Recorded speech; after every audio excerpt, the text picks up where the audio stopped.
Hello again, everybody. So today is day 2 of reading Swiss Family Robinson. And first, before I forget, I would like to say happy birthday to my sister Megan. And she is a NICU nurse, so we're all very proud of her.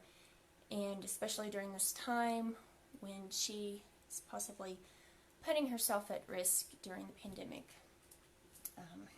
Thankfully she's not in, ERs or anything like that, but she takes care of little babies, so we're all very proud of you, Megan.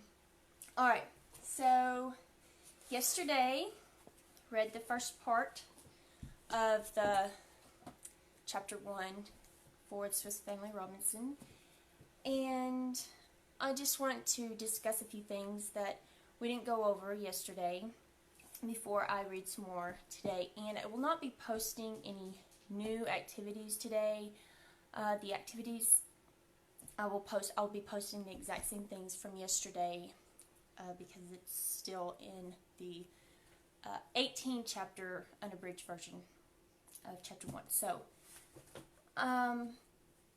first I want to go over lever and fulcrum. So remember yesterday we read about how they were trying to move something, trying to pick up some object, and like, oh, we can't do this, and then the father was like, oh, this is, work for a fulcrum, or for a lever.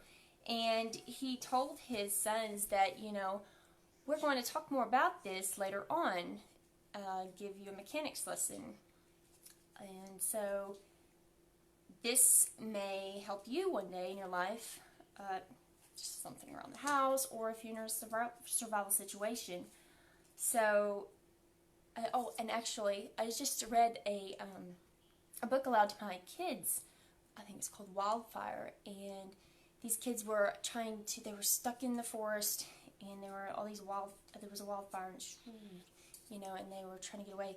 They ended up finding a Jeep, and were able to drive that for a ways through this wood path, and they ended up having a moose ran out, yes, and so they wrecked, and they're like, oh no, and the Jeep was toppled over, and there was no way they were going to be able to get out, but the one kid, she was like, oh my goodness, we need a lever, and so anyway, they ended up getting the Jeep toppled back over. So you can do an amazing amount of work above what you could do on your own with the use of a lever. And I don't have any I didn't bring any fancy thing for this video, but I just have a ruler and a rock. I'm going to have my assistant here show you how to use this. Okay, so I'm going to use the Swiss Family Robinson book. And you see, if we were like to try to pretend like this is something heavy, and we can't just lift it on its own. It's just like, oh, so heavy. Okay, so you have to get a fulcrum. This is something that your lever is going to ride on. Okay, it's like a seesaw, and you can actually test out lever and fulcrum at your park with a seesaw. I'll get to that in just a minute. But the closer your fulcrum is to the object you're trying to pick up, the more lifting power you're going to have. If you were to move the fulcrum back, and it was wedged under there, it's so much harder, so much more difficult. Move this back, and woo! Okay, so that is that system piece.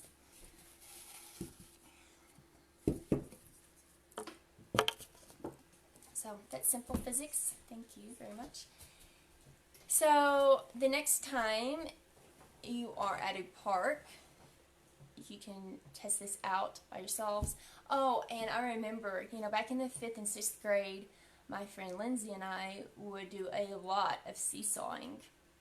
And I was always really skinny, and she's taller than I am and everything, so she was heavier, and I noticed though we could balance more if I kind of moved back on the seesaw seat. So I was, making myself go back farther from the fulcrum so we would balance out. If I would go up closer, then that's just going to make it more, just all that much easier for her to just boom, catapult me up in the air. So, yeah, that's fun. So, I just wanted to talk about character traits now. And so yesterday, I panicked about crashing in a storm on the ship, and naturally the fathers and children were so scared, and especially the younger boys, and the father was trying to calm his family down, and it's fine, and of course they were a religious family, so he said God will take care of us, or we're in God's hands, and He has the ability to save us if He so wills.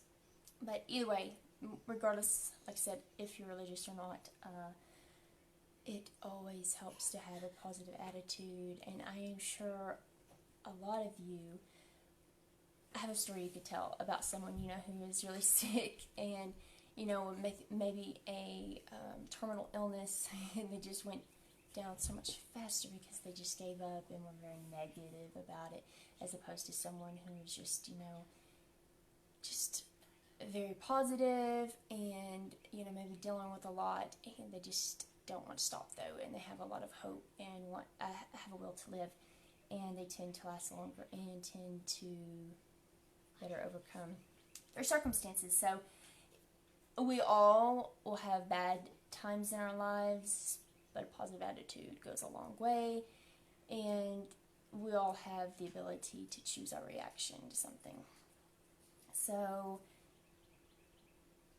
it's better. They could think, you can think more clearly if you're trying to be positive. So, and you don't want to be just in a situation where everybody's panicked, and so there's just utter chaos, and it's so easy to do. But so this father was doing the right thing by being strong and encouraging his family, encouraging his children.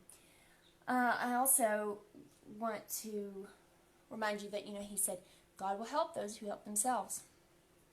And if you're a religious person, you may have heard the phrase "faith without works is dead." That means that you can say, "Oh, you believe that you will get help by God or whomever else." It doesn't matter. But if you're not willing to put any effort,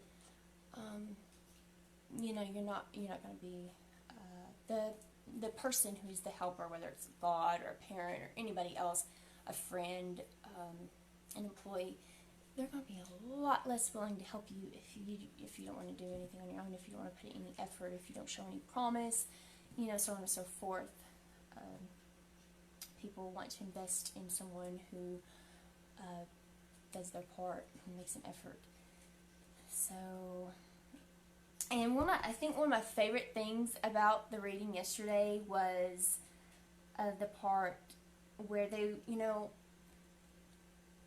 I guess the mother and the younger sons couldn't swim, and they were talking about how, maybe we can get some floating devices and go to the shore tomorrow, and maybe the father and the older boy could swim, whatever. And I think it was maybe the oldest son who said, I don't remember who it was, but one of the boys said, maybe we can, get some kind of floating things connected and get them over to the shore. And very good idea. And he said, as a matter of fact, I'm going to look into that now. I'm going to do something right now, in case there's an accident during the night, and then if they needed to leave right then and there, or if the ship got more, just started to sink, they would already have the flotation devices. So that is a very good example of being prepared, not procrastinating. We probably all have a story of failing to do something at some point, and then we go back and say, oh my goodness, why didn't I do that then? You know, what was I thinking? Never wait until the last minute, right? Always be prepared, because you'll never be sorry that you did. So I think that was my favorite thing. And also the parent, that it was the father, pointing out both positive and negative things in the child. So Fritz was calling his younger brother, he called him a name, something like, you silly boy or something. Oh, you silly little thing, said Fritz, my eldest son, sharply. Don't you know that we must not settle what God is to do first? You must have patience and wait his time. And then the father said, very well said, had it been said kindly, Fritz, my boy. You too often speak harshly to your brothers, although you may not mean to do so. So I really liked that, he didn't just, why are you doing that? And, he's like, that's a good point, but you need to speak it in the right way. Okay, so I liked that. And so now I'm just going to read it's chapter 2 in here, but it will be the rest of the chapter 1, and then I will post the same list that I did yesterday, and I hope some of you who have seen this may have had time to go check those things out, but it's something you can do in your own time. I did successfully upload video to YouTube, and I will also share that link so that, anybody ever wants to access these videos, you're free to do so at any time, and the list of resources is there as well. So I'm going to read Desolate Island. Remember, they had done all their work so they could get to the shore, and then it was so late in the day, so they were going to sleep again, and now it's the next day, I guess. So it says, we rose up betimes, for sleep weighs lightly on the hopeful as well as on the anxious. After kneeling together in prayer, now, my beloved ones, said I, with God's help we are about to effect our escape. Let the poor animals we must leave behind be well fed, and put plenty of fodder, like food, okay, fodder within their reach. In a few days we may be able to return and save them likewise. After that, collect everything you can think of, which may be of use to us.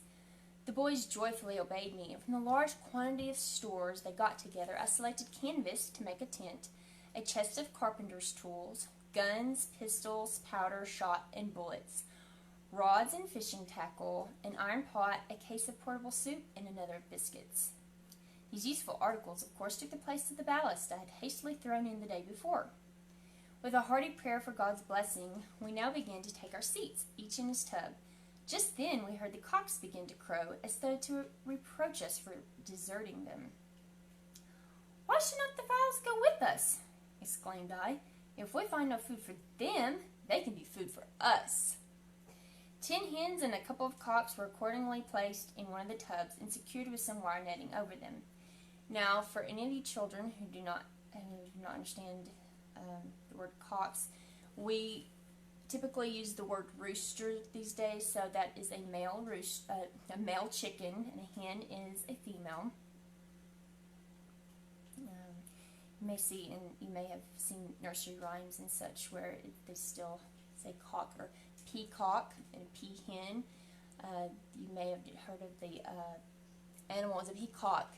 And it's really a peafowl, which is a word for certain birds. And the peacock is the one with the beautiful tail feathers, because that's the male, and then there's the peahen. So it says, 10 hens and a couple of cocks were accordingly placed in one of the tubs and secured with some wire netting over them. The ducks and geese were set at liberty and took to the water at once, while the pigeons, rejoicing to find themselves on the wing, swiftly made for the shore. My wife, who managed all this for me, kept us waiting for her some little time, and came at last with a bag as big as a pillow in her arms. This is my contribution, said she, throwing the bag to little Franz, to be, as I thought, a cushion for him to sit upon. All being ready, we cast off and moved away from the wreck. My good, brave wife sat in the first compartment of the boat. Next to her was Franz, a pretty little boy, nearly 8 years old. So that's the youngest. The youngest is 8. Then came Fritz, a handsome, spirited young fellow of 15. The 2 center tubs contained the valuable cargo. Then came our bold, thoughtless Jack. Next him, Ernest, my second son, intelligent, well-formed, and rather indolent. I, myself, the anxious, loving father, stood in the stern, endeavoring to guide the raft with its precious burden to a safe landing place. The elder boys took the oars. Everyone wore a float belt and had something useful close to him in case of being thrown into the water. The tide was flowing, which was a great help to the young oarsmen. We emerged from the wreck and glided into the open sea. All eyes were strained to get a full view of the land, and the boys pulled with a will. But for some time we made no progress, as the boat kept turning round and round until I hit upon the right way to steer it, after which we merrily made for the shore. Here's a little picture. You can see it? I don't know if you can see it or not. Ducks seem to be happy. We had left the 2 dogs, Turk and Juno, on the wreck, as being both large mastiffs. It's a large sort of dog. We did not care to have their additional weight on board our craft. When they saw us apparently deserting them, they set up a piteous howl and sprang into the sea. I was sorry to see this, for the distance to the land was so great that I scarcely expected them to be able to accomplish it. They followed us, however, and occasionally resting their forepaws on the outriggers, kept up with the swell. Jack was inclined to deny them this, their only chance of safety. "Stop," said I. "That would be unkind as well as foolish. Remember, the merciful man regards the life of his beast." That means, of course, that we should be nice to animals, okay? Our passage, though tedious, was safe, but the nearer we approached the shore, the less inviting it appeared. The barren rocks seemed to threaten us with misery and want. Many casks, boxes, and bales of goods floated on the water around us. Fritz and I managed to secure a couple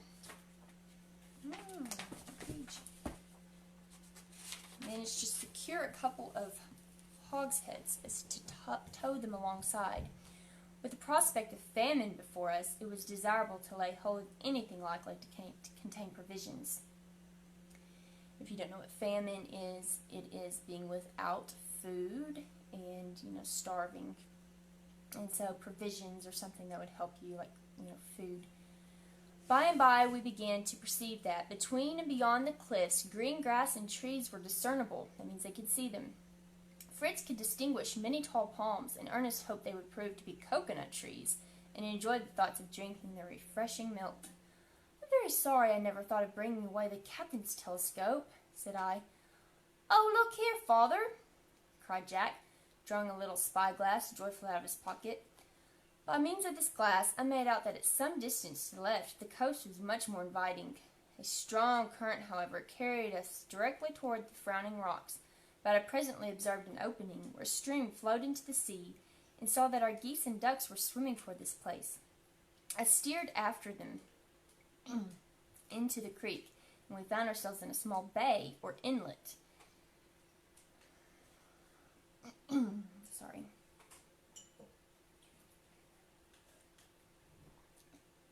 We found ourselves in a small bay or inlet where the water was perfectly smooth and of moderate depth. The ground sloped gently upward from the low banks to the cliffs, which here retired inland, leaving a small plain on which it was easy for us to land. Everyone sprang gladly out of the boat but little Franz, who, lying packed in his tub like a potted shrimp, had to be lifted out by his mother. The dogs had scrambled on shore before us. They received us with loud barking and the wildest demonstrations of delight. The geese and ducks kept up an incessant din, added to which was the screaming and croaking of flamingos and penguins, whose dominion we were invading. The noise was deafening, but far from unwelcome to me, as I thought of the good dinners the birds might furnish. Oh, my goodness. As soon as we could gather our children around us on dry land, we knelt to offer thanks and praise for our merciful escape. With full hearts we commended ourselves to God's good keeping for the time to come. All hands then briskly fell to the work of unloading, and and oh, how rich we felt ourselves as we did so. The poultry we left at liberty to forage for themselves, and set about finding a suitable place to erect a tent in which to pass the night. This we speedily did, thrusting a long spar into the hole in the rock, and supporting the other end by a pole firmly planted in the ground, we formed a framework over which we stretched the sailcloth we had brought. Besides fastening this down with pegs, we placed our heavy chest and boxes on the border of the canvas and arranged hooks so as to be able to close up the entrance during the night. So what they did here was they just made a little quick, easy tent, little covering for themselves. When this was accomplished, the boys ran to collect moss and grass to spread in the tent for our beds, while I arranged a fireplace with some large flat stones near the brook which flowed close by. Dry twigs and seaweed were soon in a blaze on the hearth. I filled the iron pot with water, and giving my wife several cakes of the portable soup, she established herself as our cook, with little Franz to help her. He, thinking his mother was melting some glue for carpentering, was eager to know what Papa was going to make next. "This is to be soup for your dinner, my child. Do you think these cakes look like glue?" "Yes, indeed I do," replied Franz, "and I should not much like to taste glue soup. Don't you want some beef or mutton, Mama?" "Where can I get it, dear?" said she. "We are a long way from a butcher shop. But these cakes are made of the juice of good meat, boiled till it becomes a strong, stiff jelly. People take them when they go to sea because on a long voyage they can only have salt meat, which will not make nice soup." So it sounds like she's talking about gelatin here. So if you boil the bones of an animal like a cow, then you can get this gelatin. It's like a very jelly-like substance, and it can be used as thickener. And if you've ever eaten like flavored gelatin, like the Jello or other brand of flavored gelatin, that is what you are eating. You are eating like fruit juice flavored, this jelly stuff that comes out of bones. It can be good for you.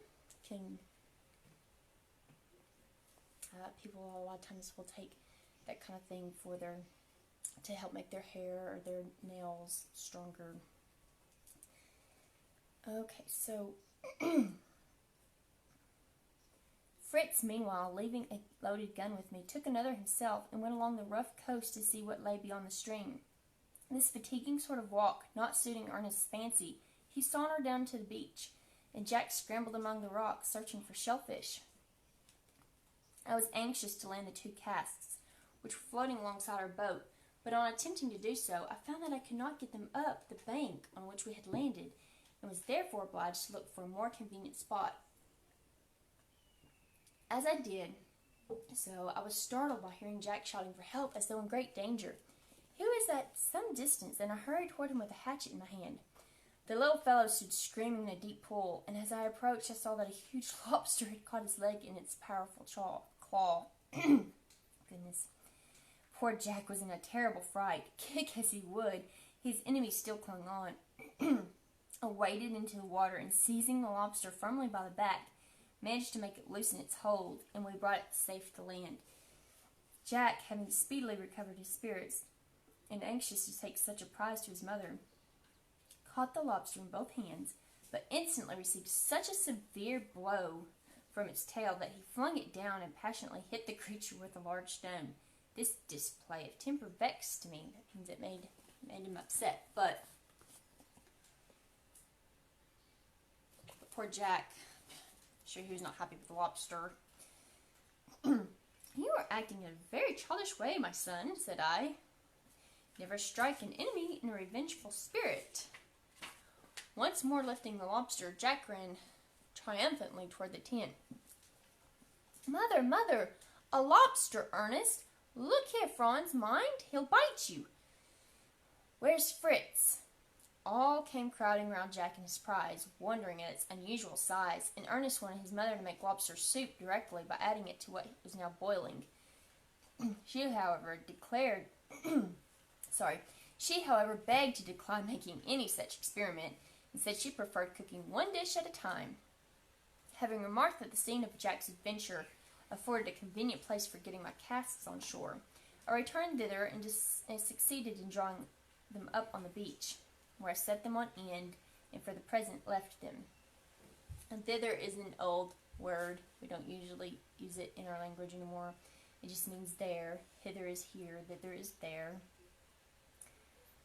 On my return, I resumed the subject of Jack's lobster, and told him he should have the offending claw all to himself when it was ready to be eaten, congratulating him on being the first to discover anything useful. As to that, said Ernest, I found something very good to eat, as well as Jack, only I could not get at them without wetting my feet. Pooh!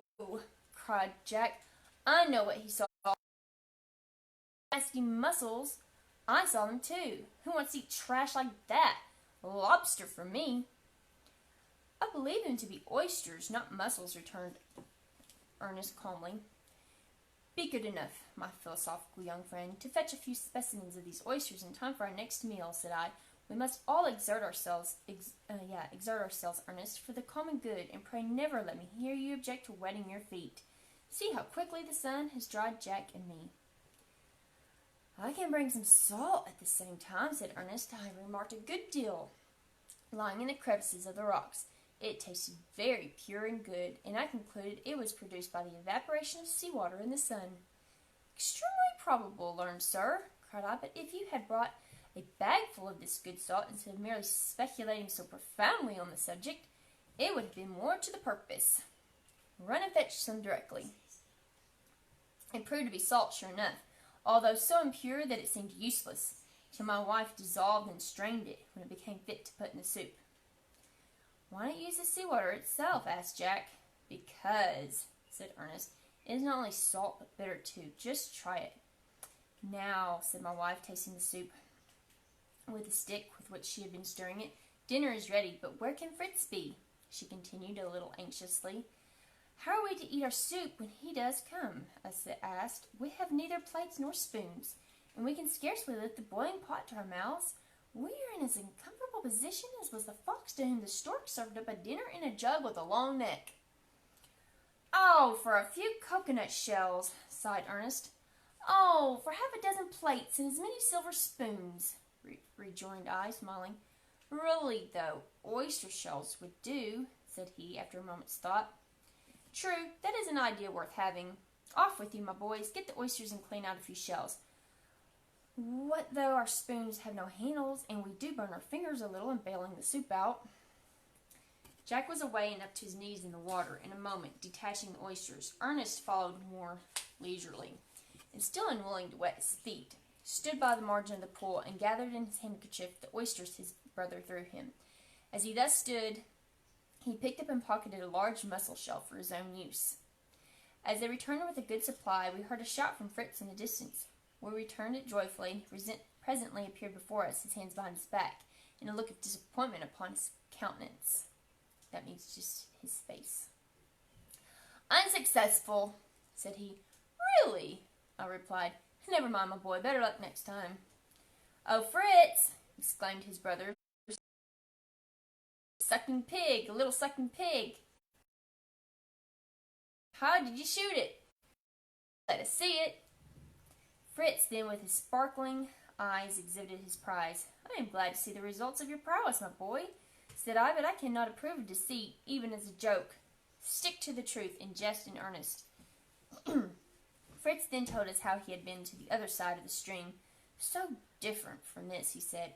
It is really a beautiful country, and the shore, which runs down to the sea in a gentle slope, is covered with all sorts of useful things from the wreck. Do let us go and collect them. And, Father, why should we not return to the wreck and bring off some of the animals? Just think of what value the cow would be to us, and what a pity it would be to lose her. Let us get her on shore, and we'll move over the stream, where she'll have good pasturage, and we shall be in the shade instead of on this desert. And, Father, I do wish— Stop, my boy, cried I. All will be done in good time. Tomorrow and the day after will bring work of their own. And tell me, did you see no traces of our shipmates? Not a sign of them, either on land or sea, living or dead, he replied. But the sucking pig, said Jack, where did you get it? It was one of several, said Fritz, which I found on the shore. Most curious animals they are. They hopped rather than walked, and every now and then would squat down on their legs and rub their snouts with their forepaws. Had not I been afraid of losing them all, I would have tried to catch one alive, they seemed so tame. Meanwhile, Ernest had been carefully examining the animal in question. This is no pig, he said, and except for its bristly skin, does not look like one. See, its teeth are not like those of a pig, but rather those of a squirrel. In fact, he continued, looking at Fritz, your sucking pig is an agouti. An agouti maybe, I'm not sure. We need to look that one up. I will post that in the list. Dear me, said Fritz, listen to the great professor lecturing. He is going to prove that pig is not a pig. You need not be so quick to laugh at your brother, said I, in my turn. He is quite right. I too know the agouti by descriptions and pictures, and there's little doubt that this is a specimen. The little animal is a native of North America, where it makes its nest under the roots of trees and lives upon fruit. But Ernest, the agouti not only looks like something like a pig, but most decidedly grunts like a porker. While we were thus talking, Jack had been vainly endeavoring to open an oyster with his large knife. Here's a simpler way, said I, placing the oyster on the fire. It immediately opened. Now, I continued, who will try this delicacy? At first hesitated to partake of them, so unattractive did they appear. Excuse me for a minute. I really need my inhaler. While we were thus talking, Jack had been vainly endeavoring to open an oyster with his large knife. Here's a simpler way, said I, placing the oyster on the fire. It immediately opened. Now, I continued, who will try this delicacy? All at first hesitated to partake of them, so unattractive did they appear. Jack, however, tightly closing his eyes and making a face as though about to take medicine, gulped one down. We followed his example, one after the other, each doing so rather to provide himself with a spoon than with any hope of cultivating a taste for oysters. Our spoons were now ready, and gathering round the pot, we dipped them in, not, however, without sundry scalded fingers. Ernest then drew from his pocket the large shell he had procured for his own use, and scooping up a good quantity of soup, he put it down to cool, smiling at his own foresight. Prudence should be exercised for others, I remarked. Your cool soup will do capitally for the dogs, my boy. Take it to them, and then come and eat like the rest of us. Ernest winced at this, but silently taking up his shell, he placed it on the ground before the hungry dogs, who lapped up its contents in a moment. He then returned, and we all went merrily on with our dinner.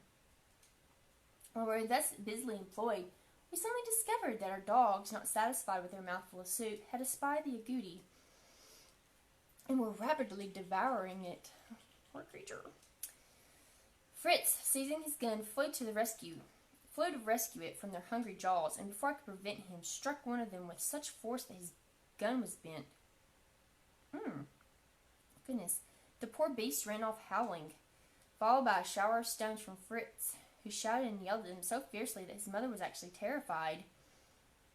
I followed him, and as soon as he would listen to me, represented to him how despicable, as well as wicked, was such an outbreak of temper. For, said I, you have hurt, if not actually wounded, the dogs. You have distressed and terrified your mother, and spoiled your gun. Though Fritz's passion was easily aroused, it never lasted long, and speedily recovering himself immediately, he entreated his mother's pardon and expressed his sorrow for his fault. By this time the sun was sinking beneath the horizon, and the poultry, which had been straying to some little distance, gathered round us and began to pick up the crumbs of biscuit which had fallen during our repast. My wife hereupon drew from her mysterious bag some handfuls of oats, peas, and other grain, and with them began to feed the poultry. She at the same time showed me several other seeds of various vegetables. That was indeed thoughtful, said I, but pray be careful of what will be of such value to us. We can bring plenty of damaged biscuits from the wreck, which, though no use as food for us, will suit the fowls very well indeed. And the pigeons now flew up the crevices in the rocks. The fowls perched themselves on our tent pole, and the ducks and geese waddled off, cackling and quacking, to the marshy margin of the river. We too were ready for repose, and having loaded our guns and offered up our prayers to God, thanking Him for His many mercies to us, we commended ourselves to His protecting care. And as the last ray of light departed, closed our tent and lay down to rest. The children remarked the suddenness of nightfall, for indeed there had been little or no twilight. This convinced me that we must not be far from the equator, for twilight results from the refraction of the sun's rays. The more obliquely these rays fall, the farther does the partial light extend, while the more perpendicularly they strike the earth, the longer they do continue their undiminished force, until when the sun sinks, they totally disappear, thus producing sudden darkness. And that is it for today. And I will repost the same things I did yesterday. And so if you didn't get a chance to check out those videos on knot making and making a bear bag, you are free to do so. Also, I think there may have been something else. I'll look through to see whether there's anything else that I will decide to post. And then tomorrow, we'll move on to chapter 2. And we'll probably take 2 or 3 days to read that. And I will have a new list of resources for you tomorrow. So, hope you enjoy the day and good luck learning. Bye.